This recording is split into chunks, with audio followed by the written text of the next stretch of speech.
Friends. तो आज हम पढ़ेंगे भी और पढ़ाएंगे भी और सीएस क्रैक करने की कोशिश भी करेंगे। So let's start. तो ये आज के बेसिक टॉपिक्स हैं जो हम क्या क्या करेंगे। सबसे पहले हमने पढ़ना, हम स्टार्ट करने जा रहे हैं कंपटीशन एक्ट 2002। हमारा डे 1 है। कंपटीशन एक्ट हमने स्टार्ट करना है। ये बेसिकली ईबीसीएल का चैप्टर है और ये ओल्ड सिलेबस में बोलते हैं 8 to 9 मार्क्स में आता है। न्यू सिलेबस का मुझे नहीं पता, तो मैं तो ओल्ड सिलेबस में अपीयर करूँगी शायद, बिकॉज मेरे तो बीकॉम के एग्ज़ाम्स हैं। सो ये आज हमने ये बेसिकली 4 चीज़ें पढ़नी है और सेक्शन 3 करेंगे। व्हाट इज़ कंपटीशन, कंपटीशन है क्या और इसको बनाया क्यों गया, कंपटीशन एक्ट लाने की ज़रूरत क्या पड़ गई थी और इसकी नीड क्या है, कंपटीशन मार्केट में होना क्यों चाहिए। ठीक है, तो ये बेसिक्स हम पढ़ेंगे और ऑब्जेक्टिव्स में हम ये 3 सेक्शंस करेंगे। तो ये ओवरऑल व्यू है एक कि जो आज इस वीडियो में आपको देखने को मिलेगा। So what is competition. अब कंपटीशन अगर मैं बोलूँ तो कंपटीशन की कोई बेसिक मतलब डेफिनेशन एक्ट में, जैसे हर एक एक्ट होता है, ठीक है, कंपटीशन एक्ट है, कंपनीज एक्ट है, तो हर एक एक्ट में डेफिनेशंस दी होती हैं, क्योंकि एक वर्ड के जनरल मीनिंग भी होता है और मतलब एक वर्ड का एक जनरल मीनिंग होता है और एक एक्ट के रिलेटेड जो उसका मतलब निकलता है वो भी होता है। तो कंपटीशन जो एक्ट है इसकी डेफिनेशन एक्ट में नहीं दी है, तो हम इसकी जनरल डेफिनेशन पढ़ेंगे, मतलब जनरली कंपटीशन का मतलब क्या होता है। ठीक है, तो जनरल डेफिनेशन वो मैंने आपके लिए बनाई है। So competition defined as a process of economy rivalry between market players to attract customers. So competition क्या है, एक प्रोसेस है इकोनॉमिक राइवलरी। राइवलरी का मतलब क्या होता है, हमें पता है दुश्मनी। ठीक है, तो मार्केट प्लेयर्स एक दूसरे से इकोनॉमिकली दुश्मनी निभाते हैं अपने कस्टमर्स को अट्रैक्ट करने के लिए। ठीक है, जैसे क्लास में कंपटीशन हो तो राइवलरी होती है बच्चों के बीच में, स्टूडेंट्स के बीच में, पढ़ाई को लेकर कोई भी चीज़ में कंपटीशन है तो वो एक बन ही जाता है। अब अकेला एक बंदा कुछ कर रहा है तो वहाँ पे तो कोई कंपटीशन नहीं होगा ना, तो 2 जानों के बीच में ही कंपटीशन होता है। तो इसकी जनरल डेफिनेशन ये की डेफिनेशन क्या बनेगी, it is defined as a process of economic rivalry between the market players to attract customers. अब इसमें मार्केट प्लेयर्स कौन आ जाते हैं, मार्केट प्लेयर्स जैसे मल्टीनेशनल कंपनीज होगी, डोमेस्टिक कंपनीज होगी, होलसेलर्स, रिटेलर्स और इवन नेबरहुड शॉपकीपर्स, तो ये मार्केट प्लेयर्स हैं। इनके बीच में क्या चलती है, इकोनॉमी राइवलरी। ठीक है, किस लिए चलती है, क्योंकि इनको अपने कस्टमर्स को अट्रैक्ट करना है। ये अलग अलग स्कीम्स लेकर आएंगे, कोई प्राइस अपने बढ़ाएगा तो प्राइस अपने कम करेगा ताकि उसके कस्टमर्स इसके पास में आए। तो ये होती है economic rivalry between market players. और इनकी टाइप क्या है, मार्केट प्लेयर कौन हो सकते हैं, मल्टीनेशनल कंपनीज भी हो सकती हैं, डोमेस्टिक कंपनीज भी हो सकती हैं, wholesalers, retailers and even neighbourhood shopkeepers. अब अपने दुश्मन को बाहर निकालने के लिए, ठीक है, अब जैसे मार्केट प्लेयर्स हैं, अब मल्टीनेशनल कंपनीज का दुश्मन कौन हुआ, डोमेस्टिक कंपनीज हुई ना, तो होलसेलर्स के कौन से, मतलब होलसेलर के उनके सेम लेवल के होलसेलर्स दुश्मन हुए, रिटेलर्स के सेम लेवल के रिटेलर्स दुश्मन हुए। ठीक है, क्योंकि ऑब्वियसली कंपटीशन तो इनके बीच में ही है ना, तो ये क्या करेंगे अपने दुश्मन को बाहर निकालने के लिए, दे ईदर अडॉप्ट फेयर मीन्स और अनफेयर मेजर्स। फेयर मीन्स कैसे करेंगे, या तो देखो कोई बंदा रिटेलर है, ठीक है, 2 रिटेलर्स हैं, एक रिटेलर बोल रहा है कि नहीं मेरा चाहे कितना मर्जी कंपटीशन हो हम तो भाई चलेंगे अच्छे तरीके से, हम फेयर मीन्स अडॉप्ट करेंगे। वो क्या करेगा, वो प्राइस भी ठीक ठीक रखेगा, ठीक है, ज़्यादा बढ़ाएगा भी नहीं और कॉस्ट एफिशिएंटली प्रोडक्ट उसको वो प्रोड्यूस करेगा। ठीक है, बिल्कुल फेयर मीन से वो ट्रेड करेगा। और कुछ लोग होते हैं कि जो अनफेयर मेजर्स अडॉप्ट करते हैं, जैसे डोमिनेंट पोजीशन का अब्यूज करना। अब पूरा चैप्टर मान लो, मतलब चैप्टर की इंपॉर्टेंस ही डोमिनेंट पोजीशन है, हमें ये सेक्शन आएगा आगे हम जाके पढ़ेंगे। बेसिकली डोमिनेंट पोजीशन तो हमें पता है कि मार्केट में कुछ इन्फ्लुएंसर्स होते हैं या ना कुछ बिजनेसेस होते हैं जिनका जो होते हैं डोमिनेंट पोजीशन पे, जिनका इन्फ्लुएंस बहुत भारी पड़ता है कस्टमर्स पर, तो मोनोपोली क्रिएट हो जाती है। तो कई बार क्या होता है, कुछ रिटेलर्स, कुछ कंपनीज, कुछ बिजनेसेस क्या करते हैं, अपनी डोमिनेंट पोजीशन का मिसयूज करते हैं, अब्यूज करते हैं, मिसयूज करते हैं। ठीक है, तो ये मार्केट प्लेयर्स की जो हमने बनाई है, दे ईदर अडॉप्ट, उनके पास 2 ऑप्शंस है, वो तो क्या करेंगे, या तो फेयर मीन्स अडॉप्ट करेंगे अच्छे प्रोडक्ट्स बना के ठीक प्राइस पे करके, या तो फिर वो अनफेयर मेजर्स अडॉप्ट करेंगे, अपनी डोमिनेंट पोजीशन का यूज़ करेंगे। प्रीडेटरी प्राइजेस भी होता है, वो आगे जाके धीरे धीरे हम वीडियो में पढ़ेंगे। So, in the interest of the consumers and economy as a whole, it is necessary to promote the environment of the fair competition outcomes in the market. तो बेसिकली कंपटीशन जितना ज़्यादा होगा, ये हमें भी पता है कि अगर हमारे पास जितनी ज़्यादा चॉइसेस और वैरायटी होगी तो इसमें फ़ायदा किसका है, हमारा फ़ायदा है ना। और कंपटीशन इससे क्या होता है, जितनी ज़्यादा वैरायटी मीन्स उतना ज़्यादा कंपटीशन, तो जितना ज़्यादा कंपटीशन होगा उतना ज़्यादा कंज्यूमर के बेनिफिट होगा, ठीक है। तो जितना ज़्यादा कंपटीशन होगा कंज्यूमर का बेनिफिट भी क्या होगा, उतना ही ज़्यादा होगा, ठीक है, क्योंकि उसके पास बहुत ज़्यादा चॉइसेस हो जाएगी और वैरायटी हो जाएगी। और हमारे जैसे हमने पढ़ा था +2 में कि हम +2 में इकोनॉमिक को कैसे पढ़ते हैं, इकोनॉमिक्स हमने कैसे पढ़ी थी, इकोनॉमी एज अ होल पढ़ते हैं, ठीक है। जैसे +1 में हमने इंडिविजुअल डिमांड इंडिविजुअल सप्लाई पढ़ी थी, बट +2 में हम एग्रीगेट डिमांड एग्रीगेट सप्लाई पढ़ते हैं, तो वो इकोनॉमी एज अ होल होगी। तो इसी में भी हम यहाँ पे देखेंगे कि कंपटीशन का इकोनॉमी में क्या इम्पैक्ट पड़ता है, तो वो इनैक्टमेंट में आएगा। इसका नेक्स्ट क्वेश्चन जो है कि कंपटीशन एक्ट आया क्यों था, तो इकोनॉमी पे कंपटीशन का क्या एक्ट यार असर पड़ता है, तो ये बहुत ज़्यादा ज़रूरी है कंपटीशन, ताकि हम एक ऐसा इन्वायरमेंट प्रमोट करें जहाँ पे फेयर कंपटीशन हो, और इसमें जितना ज़्यादा फेयर कंपटीशन होगा उतना ही ज़्यादा कंज्यूमर यानी कस्टमर का बेनिफिट होगा। नाउ ये डेफिनेशन जो है वो एज पर ICSI मॉड्यूल के ऊपर बेस्ड है, ठीक है, मैंने वहाँ से निकाली है बुक में। वहाँ पे क्या लिखा है, in common parlance, competition in the market means sellers striving for the buyer's patronage to maximize profits or other business objectives। इसका मतलब क्या हुआ, स्ट्राइविंग का मतलब क्या हुआ, टू ट्राई वेरी हार्ड, कि सेलर्स क्या करते हैं, बहुत ज़्यादा ट्राई करते हैं, किसके लिए ट्राई करते हैं, ताकि उनको बायर्स का सपोर्ट मिल जाए। पैट्रोनेज का मतलब होता है द सपोर्ट, किस लिए उनको सपोर्ट क्यों चाहिए बायर्स का, ताकि वो अपने प्रॉफिट को मैक्सिमाइज कर सके या फिर उनके जो भी बिजनेस ऑब्जेक्टिव्स हैं वो अचीव कर पाए। सो अ बायर, अब देखो यहाँ पे दो मोटिव्स आते हैं, एक हम मोटिव पढ़ेंगे सेलर का मोटिव और एक हम पढ़ेंगे बायर का motive.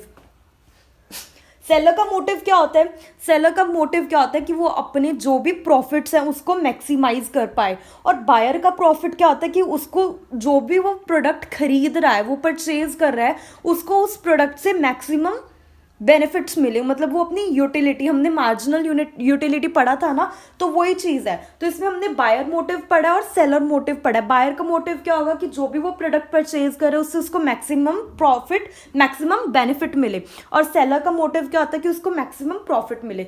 So a buyer prefer to buy a product at a price that maximises benefit, whereas seller prefer to sell the product at a price that maximises profit. तो basically इसकी ये definition आपको याद करो। जब first time मैंने ICA के module में से ये डेफिनेशन पढ़ी, मुझे नहीं समझ आई, फिर मैंने इनके जस्ट दो वर्ड एक डेफिनेशन को बहुत ज़्यादा टफ बना रहे थे, एक स्ट्राइविंग और एक पैट्रोनेज, ठीक है। तो उनका मतलब निकालियो तो डेफिनेशन अच्छी होगी, अगर ये लिखेंगे तो पेपर में ज़्यादा अच्छे मार्क्स मिलेंगे। सो इसको याद करो, कंपटीशन इन अ मार्केट, कोई भी मार्केट में कंपटीशन का क्या मतलब है यार, हमने इकोनॉमिक राइवलरी पढ़ लिया कि होता है दो मार्केट प्लेयर्स के बीच में, या दो से ज़्यादा है ना मार्केट प्लेयर्स है, तो इसमें वही चीज़ लिखी है इन्होंने, बिल्कुल एक सिंगल लैंग्वेज में बोला है। कंपटीशन मार्केट में मतलब क्या है, जहाँ पे सेलर्स क्या करते हैं, ट्राई करते हैं यानी स्ट्राइव करते हैं, sellers striving for buyers patronage, sellers striving for the buyers patronage, क्यों करते हैं, क्योंकि उनको अपना प्रॉफिट बढ़ाना है या फिर जो भी उनके बिजनेस ऑब्जेक्टिव्स हैं वो अचीव कर रहे हैं।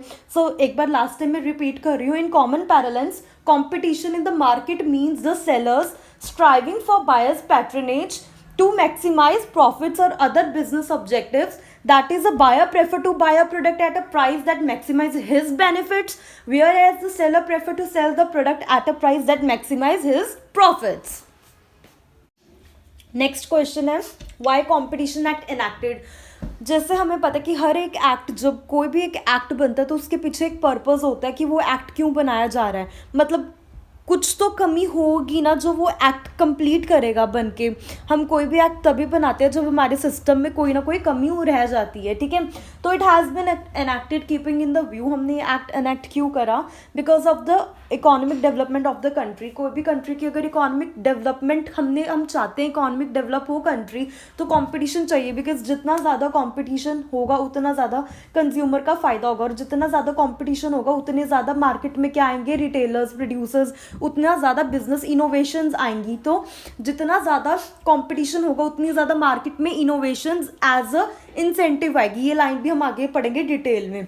नेक्स्ट है, सो फर्स्ट चीज़ क्या हुई कि कंपटीशन एक्ट क्यों बना, तो हमें पहले ये चीज़ पता होनी चाहिए कि हर एक एक्ट का एक पर्पस होता है, वो उस पर्पस को कंप्लीट करने के लिए वो एक्ट बनाया जाता है। और एक कंपटीशन एक्ट सिंपल सी बात है कि जितना ज़्यादा कंपटीशन होगा उतना ज़्यादा मार्केट हमारी चलेगी, बिकॉज कस्टमर्स को उतना ज़्यादा बेनिफिट होगा, प्रोड्यूसर्स उतने ज़्यादा आएंगे, न्यू न्यू चीज़ें बनाएंगे, इनोवेशन होगी, सो इकोनॉमिक डेवलप हो जाएगी ना हमारी कंट्री। तो इकोनॉमिक डेवलपमेंट के लिए कंपटीशन ज़रूरी है। अगर मार्केट में मोनोपोली रहेगी तो ना टेक्नोलॉजी, कुछ भी नया नहीं आएगा, वो मोनोपोली एक के हाथ में रह जाएगी।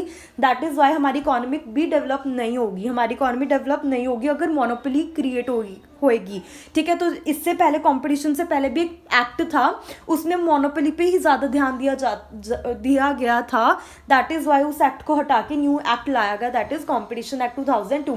सेकेंड पॉइंट है for the establishment of a commission to prevent practices having adverse effect on the competition. Adverse effect मतलब नेगेटिव इफेक्ट, नेगेटिव इम्पैक्ट पड़ता है कंपटीशन का। कई बार क्या होता है, रिटेलर्स आपस में डील कर देते हैं कि हम इससे कम में नहीं बेचेंगे या इससे ज़्यादा में नहीं बेचेंगे, तो वो कुछ भी एग्रीमेंट कर लेते हैं, वो भी हम आगे जाके पढ़ेंगे।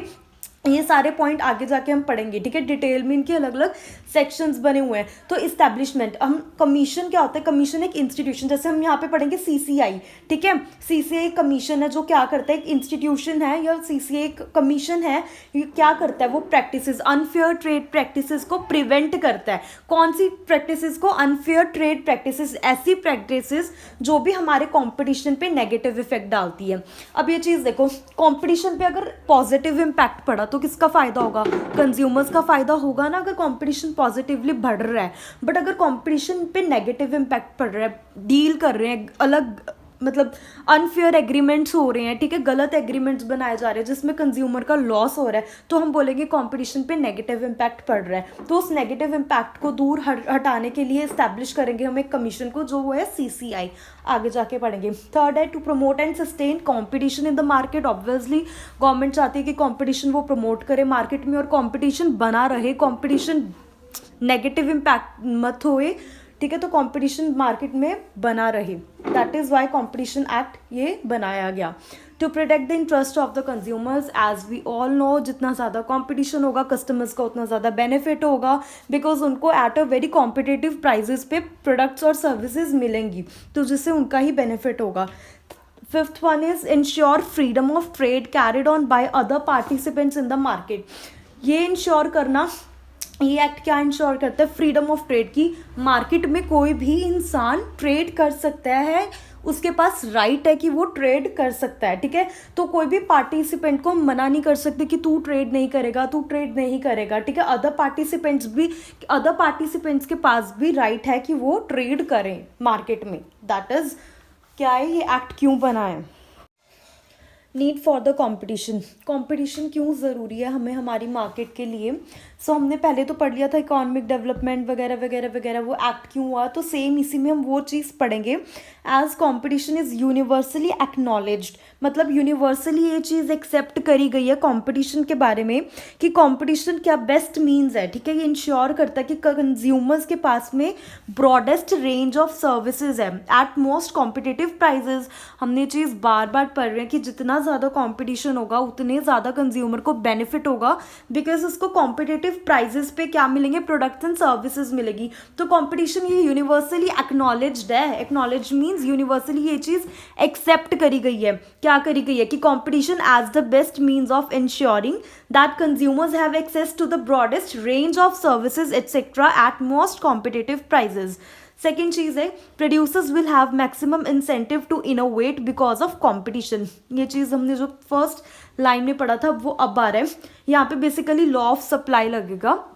जिनको याद होगा कि जितना ज़्यादा इनका डायरेक्ट रिलेशनशिप होता है, जितने ज़्यादा प्राइजेज होंगे ऑफ कोर्स उतनी ज़्यादा हमारी सप्लाई होगी। Higher the prices higher the supply, तो यहाँ पे और lower the prices lower the supply. अब ये चीज़ बिल्कुल कॉमन चीज़ है कि अगर प्राइजेस मार्केट में हाई चल रहे हैं तो प्रोड्यूसर ज़्यादा प्रोड्यूस करेगा, क्योंकि उस ऑब्वियसली जब प्राइस इंक्रीज होगी तो उसको तो प्रॉफिट ज़्यादा मिलेगा ना। तो हम यहाँ पे एज्यूम करके चलेंगे कि उसकी कॉस्ट नहीं बढ़ रही, तो जितने ज़्यादा हायर प्राइजेस होंगे उतनी ज़्यादा हायर सप्लाई होगी। तो these give suppliers an incentive to supply.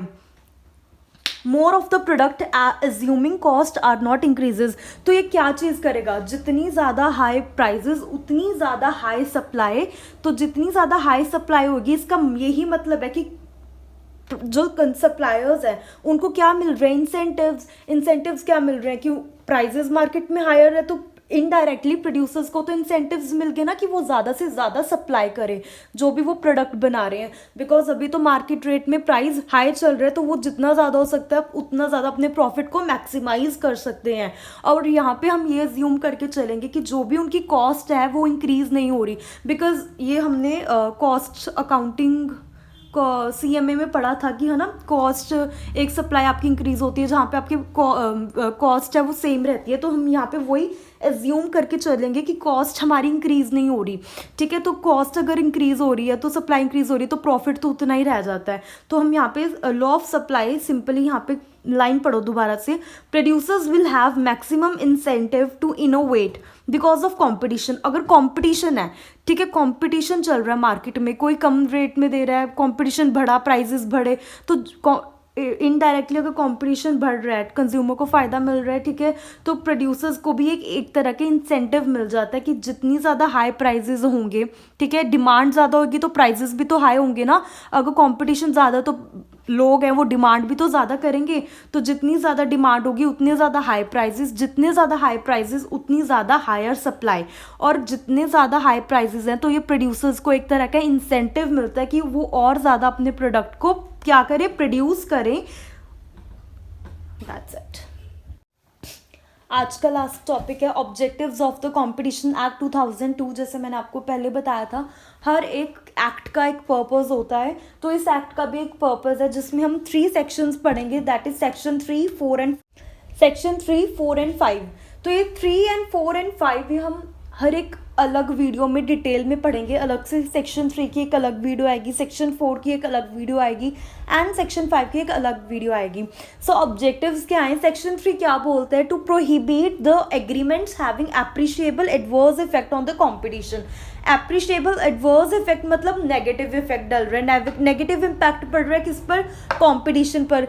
To prohibit the agreements, अब कुछ ऐसे एग्रीमेंट्स, मैंने आपको स्टार्टिंग में चीज़ बताई थी कि कुछ रिटेलर्स, कुछ होलसेलर्स, कुछ कंपनीज, कुछ बिजनेस आपस में एग्रीमेंट कर लेते हैं कि वो एग्रीमेंट में क्या होता है, कंपटीशन पे नेगेटिव इम्पैक्ट पड़ता है। प्राइस की सेटलमेंट कर ली, प्रोडक्शन की सेटलमेंट कर ली, जोग्राफिकल बेसिस पे एरिया डिवाइड कर लिया कि इस एरिया में तुम माल बेचो, इस एरिया में मैं माल बेचूंगा। अगर आप ऐसी चीज़ों को लेके कोई भी एग्रीमेंट्स बना रहे हो, इससे क्या होगा, कंपटीशन पे एप्रिशिएबल एडवर्स इफेक्ट पड़ेगा, दैट इज नेगेटिव इम्पैक्ट पड़ेगा।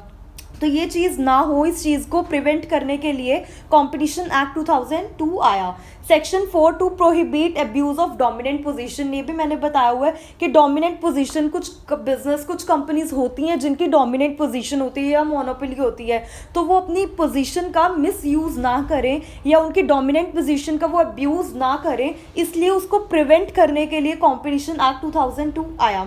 Section 5, to control mega size combination, ये हम आगे जाके पढ़ेंगे। To prevent the concentration of economic power in certain hands.